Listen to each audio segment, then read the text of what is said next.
Lo dijo en la primera hora. Vamos a promover un diálogo periodístico con Ramiro Narváez, asambleísta socialdemócrata y presidente de la Comisión Legislativa de Seguridad. Fue el ponente del proyecto de ley para el uso legítimo de la fuerza que el martes fue aprobado por la Asamblea Nacional. Con Belkis, lo decíamos el día de ayer, sorprendió que se haya logrado los votos porque hasta antes de la votación no había certezas de aquello. Asambleísta Narváez, bienvenido, buen día. Les saludamos Belkis Sánchez y quien le habla Fabricio Vela. ¿Cómo le va? Muy buenos días, un saludo afectuoso a ustedes. Gracias por compartir este espacio para informar a la ciudadanía sobre la aprobación estamos cercanos a la aprobación, si es que el presidente así lo decide, de esta importante ley. Correcto. ¿Cuál es el eje de este proyecto de ley? ¿Cuál es la parte tal vez más importante, más trascendente de esta iniciativa y del texto que aprobó la legislatura, asambleísta Narváez? Bueno, esta ley es amplia, pero quiero comentarles lo esencial o donde se origina el deseo o la necesidad de tener una ley en el país. Lo primero era dar claridad a nuestros policías para que puedan actuar en determinados momentos contra la delincuencia. Yo quisiera iniciar por algo extremadamente didáctico, eliminar algunos mitos, como el mito de la progresividad. Ese nombre fue cambiado y fue eliminado. Hoy se llama uso legítimo de la fuerza, porque hay 6 niveles de fuerza. El primero es la sola presencia del policía o el contacto visual o la verbalización, alto ahí. Y llega a un 6º nivel, que es la utilización de un arma letal. Se pensaba de manera errónea que el policía tenía que progresivamente iniciar desde el nivel 1 y si es que la situación era de vida o muerte, llegar al nivel 6. Hoy queda eliminado ese mito. El policía puede iniciar en cualquiera de los 6 niveles dependiendo del grado de peligrosidad, dependiendo de la amenaza. Ese es un mito. El segundo, el tema de la proporcionalidad, que si un delincuente tenía un arma blanca, un cuchillo, el policía tenía que buscar un arma similar para poderlo enfrentar. Eso queda eliminado. Si un delincuente está a punto de matar a un ciudadano con un cuchillo, el policía puede utilizar la arma que él considere necesaria. Y el último y tercer mito, que me parece importante aclararlo, es el hecho de que se pensaba que primero tenía que disparar el delincuente para que después dispare el policía. Y Fabricio, parecería poco creíble, pero estas confusiones existían incluso dentro del mismo personal de la Policía Nacional. Y hoy esos mitos quedan totalmente eliminados. Asambleísta Narváez, buenos días, bienvenido, le saluda Belkis Sánchez. Justamente sobre este último mito al que usted hace referencia, quizá, y dentro de las mismas filas policiales, como destaca, quizá por todo lo que hemos visto en este último tiempo y esta falta aparente de garantías de los elementos policiales de poder actuar en estos contextos. ¿Cómo se corrige eso en la norma? Sí, efectivamente había esa duda y eso queda, pero al detalle queda totalmente esclarecido. El caso que llevó esto, o el caso que impulsó la necesidad de esta ley, fue el de Carolina en la ciudad de Ibarra, en donde el policía no tomó la decisión de utilizar su arma de fuego, pero algo más que va más allá. Tampoco recibió la orden de sus superiores porque tenían esa confusión. Hoy queda claramente establecido que para salvar una vida de un ciudadano o la propia vida se puede utilizar cualquiera de los niveles del uso legítimo de la fuerza. Y algo que sí quiero mencionar, porque es algo que me ha motivado a realizar este trabajo conjuntamente con los integrantes de la comisión, son los derechos de la policía. Hoy día nuestros policías tienen derecho, por ejemplo, si es que hacen uso legítimo de la fuerza y se inicia un proceso de investigación, a tener un abogado de la institución o del Estado. Tienen derecho a capacitación y entrenamiento. Había policías que no habían disparado un arma desde el 2009. ¿Cómo iban a desarrollar destrezas y habilidades para enfrentar al crimen? Hoy es obligatorio tener la provisión necesaria, armas, municiones, trajes de protección. Si es que pasa algo con su vida en el ejercicio de sus funciones, que tengan seguros y su núcleo familiar no se vea destruido o afectado económicamente, adicional a la pérdida de un ser querido. Todos estos derechos hoy están claramente especificados, pero aquí faltaba algo, y es el eje de justicia. No podía ser posible que un fiscal, que un juez vea con los mismos ojos cuando un asesino dispara y quita la vida a un ciudadano que cuando un policía dispara y muere un delincuente, pero para salvar la vida de una víctima. Los dos casos no eran iguales y hemos resuelto que en esta ley se incluya la creación de unidades especialistas en la Fiscalía para el uso legítimo de la fuerza y la capacitación obligatoria de todo el eje de justicia.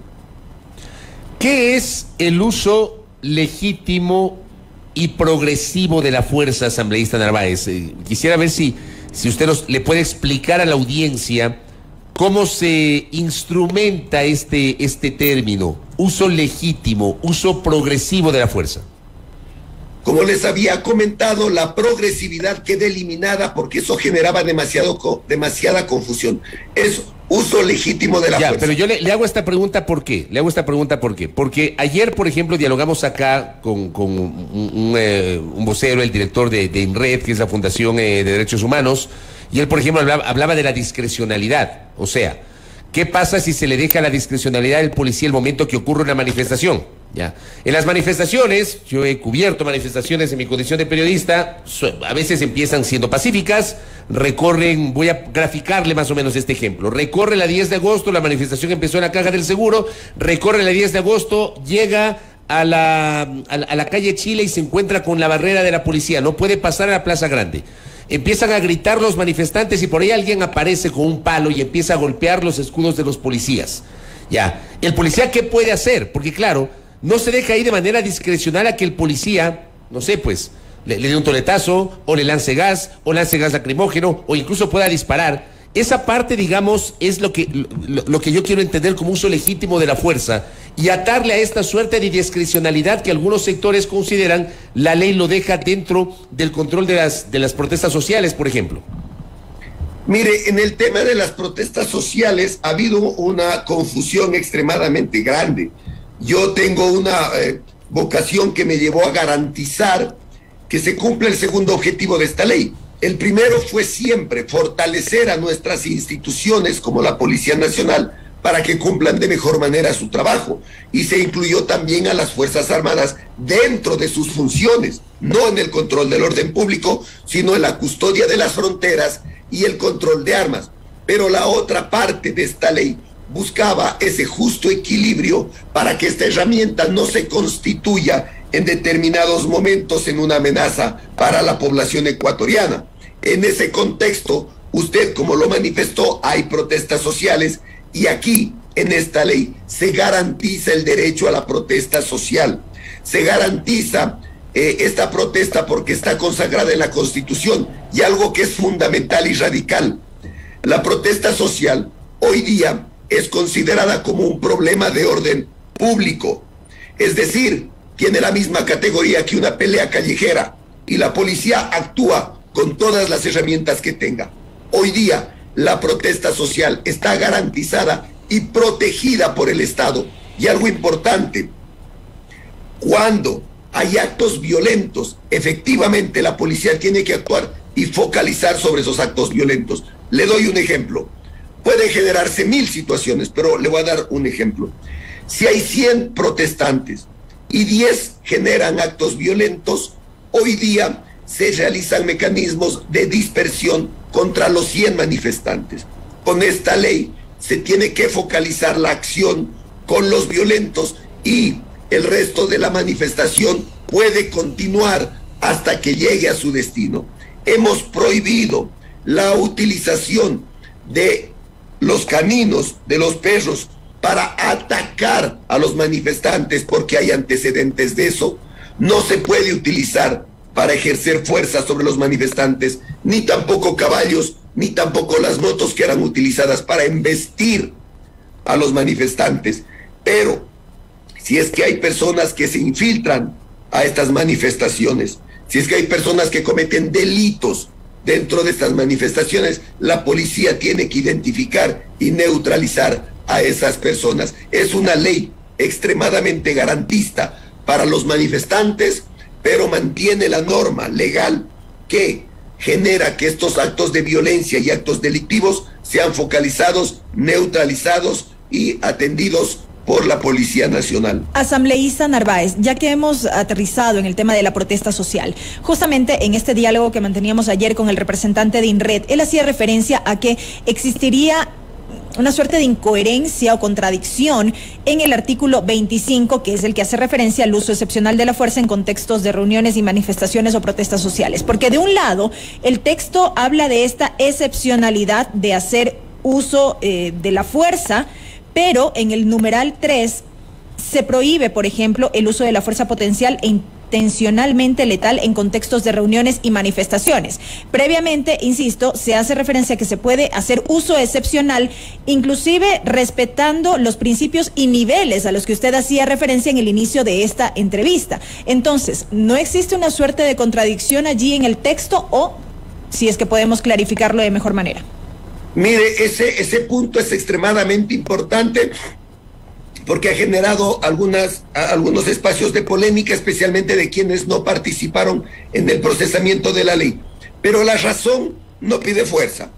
El artículo 25 establece que en las manifestaciones se prohíbe la utilización de armas letales, incluidas las municiones recubiertas de caucho, porque esas también pueden acabar con la vida de un protestante o dañar órganos vitales. Se prohíbe. Hasta ahí estaba el artículo. Nosotros invitamos a participar en este proceso a las Naciones Unidas, al Alto Comisionado de las Naciones Unidas en Derechos Humanos. Y por recomendación o reflexión de ellos, los más altos estándares internacionales nos recomendaron que se incorpore una excepción. ¿Por qué? Porque contra los manifestantes no se utiliza armas letales. Pero ¿qué pasa si un delincuente, si una persona, cualquiera, está a punto de tomar la vida de alguien? El policía tiene que salvar esa vida utilizando los mecanismos que sean. Y ahí claramente se establece que esta excepción es únicamente cuando haya una amenaza inminente para acabar con una vida. Cuando nosotros nos vamos al concepto que está en la parte superior de la ley, la amenaza inminente es cuando en fracción de segundos se puede perder la vida. Si nosotros no ponemos esa excepción, le estamos quitando, y esta es una observación de las Naciones Unidas, le estamos quitando la obligación del Estado de salvar una vida que en cuestión de microsegundos se la puede perder. Claro, hay algunos sectores que dicen que esto puede ser utilizado contra todos los manifestantes. No para es así. Reprimir la protesta social, es lo que se ha afirmado. Claro, porque, perdón, y complemento lo que dice Belkis, asambleísta Narváez, alguien puede decir que amenaza inminente es el momento que tal vez un manifestante lanza una bomba molotov. Digamos, esto ocurre en la realidad, que hay manifestantes que lanzan bombas molotov. Tal vez el policía considera que esa es una amenaza inminente. Y ahí volvemos a la discrecionalidad. Claro. No, se puede ver desde esa visión, pero atrás de la ley tiene que haber los protocolos y los detalles de cuándo se puede utilizar ese uso legítimo de la fuerza. Pero el concepto de inminente es claro, es cuando en tema de fracción de segundos se puede perder una vida. Le doy un ejemplo, y que pasó no en un contexto de manifestación, pero sí en un contexto de un asalto en donde el policía Parra tuvo que actuar. Le tenían a él con una pistola en la cabeza, y con la otra mano el delincuente le tocó y detectó que él tenía un arma. Ahí había un riesgo inminente. Le iban a disparar en fracción de segundos y él tenía que actuar. Ejemplos pueden surgir muchos, pero la terminología utilizada no da duda a que haya especulaciones. Y esta fue una recomendación de las mismas Naciones Unidas en temas de derechos humanos. Ahora, cuando queremos interpretar podemos hacerlo de 10.000 formas, pero atrás de la ley hay protocolos, hay reglamentos, hay temas operativos que van al detalle. Yo, como una persona, y lo digo abiertamente, progresista, de un partido de izquierda, de luchas sociales, jamás hubiera aceptado que se busquen mecanismos para criminalizar la protesta social. Pero con esto quiero cerrar este tema. ¿Qué pasa hoy día?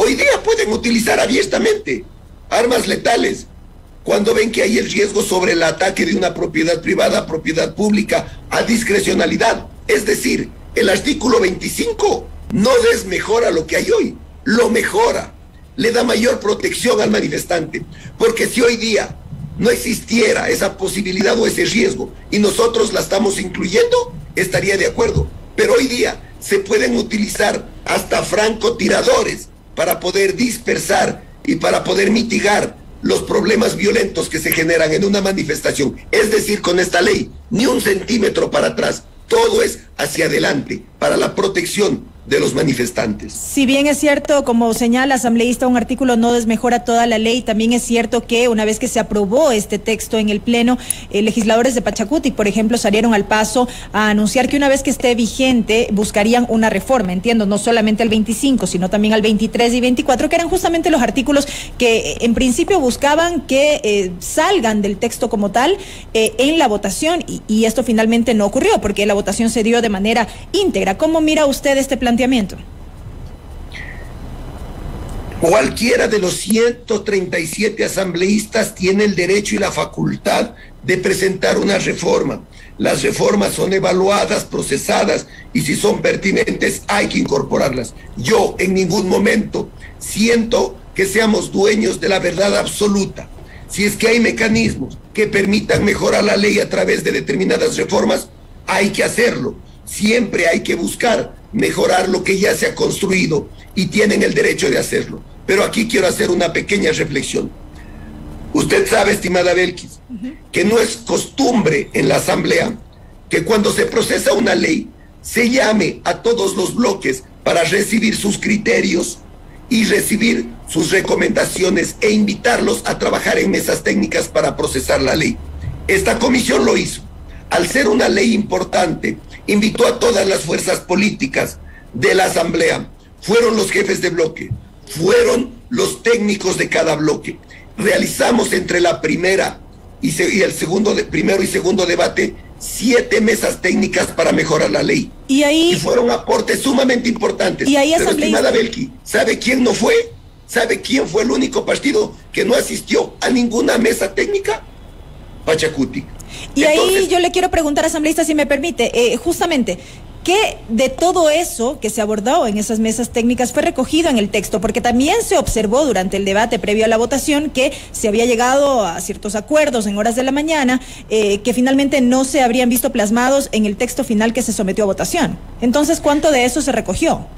De las mesas técnicas, el 100%, estimada Belki, porque las mesas técnicas fueron previas a aprobar el informe para que vaya al Pleno.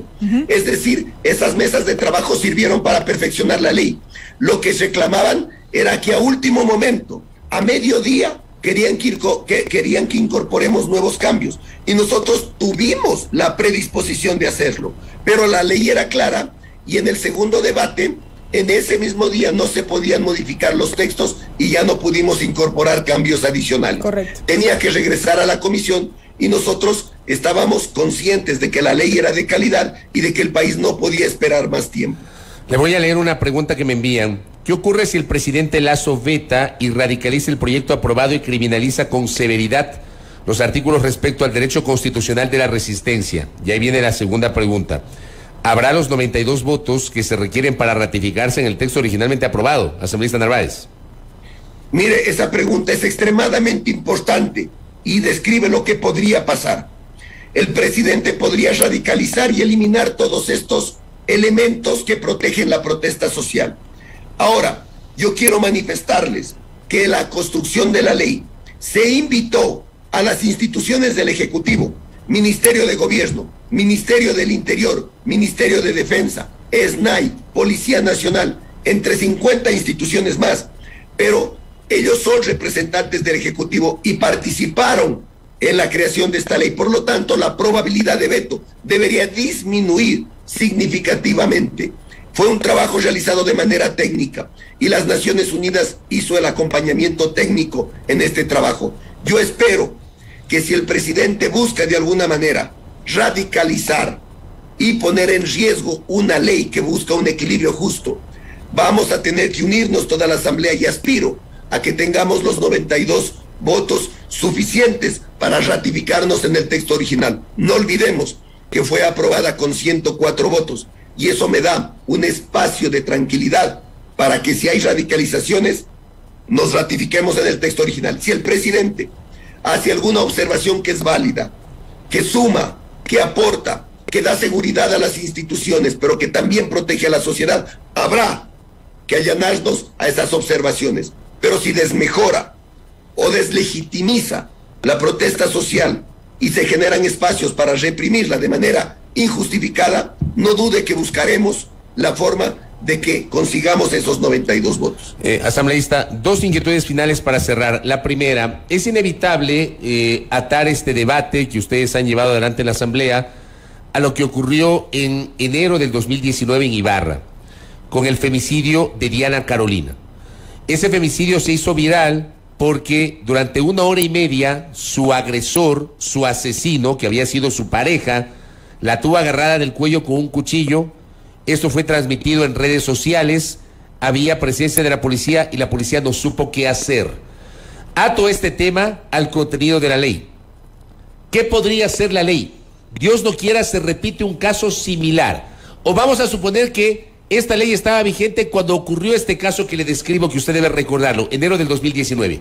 ¿Qué hubiese podido hacer la policía si la ley, como usted la ha planteado, y la ley fue aprobada por la Asamblea, hubiese estado en vigencia en aquella época? Asambleísta Narváez. Mire, sus comentarios son claros, todos los casos son diferentes, pero el concepto de esta nueva ley no deja margen de duda. Si es que la vida de un ciudadano está en riesgo, el policía puede actuar y utilizar cualquier herramienta, como por ejemplo armas letales, para salvar esa vida. Si nos vamos a ese caso en particular, el policía podía haber actuado y podía haber utilizado su arma de fuego para salvar la vida de Carolina. Y lo otro, ¿qué pasa con el control de guías penitenciarios al interior de los centros de privación de libertad? Miren, esta ley abarca 3 áreas fundamentales. Lo primero, la Policía Nacional para controlar el orden público. Lo segundo, nuestras Fuerzas Armadas para garantizar el cuidado del perímetro fronterizo y también el control de armas. Y el tercero, los agentes de seguridad, los agentes penitenciarios, en donde hemos establecido claramente que pueden formar diferentes unidades. Hay un grupo que tiene que estar en contacto con las personas privadas de la libertad y que no puede utilizar armas porque puede ser sometido y su vida está en peligro, pero se deja establecido que se pueden crear unidades tácticas, unidades especializadas, para que, por ejemplo, puedan mitigar, puedan intervenir cuando hay actos de violencia, y ellos tendrían un entrenamiento diferenciado y tendrían también la posibilidad de portar armas de diferentes niveles de letalidad. Y también en el tema penitenciario se ha dejado claramente establecido que las acciones de coordinación con la Policía Nacional y con las Fuerzas Armadas son legítimas para poder intervenir en momentos de caos y de crisis carcelaria. Correcto. Ramiro Narváez, gracias por su tiempo y por la gentileza. Que tenga un buen fin de semana. Gracias a ustedes, un saludo afectuoso. Gracias. Gracias a Ramiro Narváez, asambleísta socialdemócrata de Izquierda Democrática y presidente de la Comisión Legislativa de Seguridad. Nos ha explicado su visión respecto de este proyecto de ley de uso legítimo de la fuerza, importante, ¿no? El tema de los conceptos, se quitó la parte de progresividad y se lo estableció como legítimo de la fuerza. Veamos cómo se pronuncia el presidente de la República, pero claro, esto es materia de mucha discusión frente a la situación tan compleja que estamos enfrentando los ecuatorianos en materia de seguridad. Primera plana, todas las noticias, todas las voces.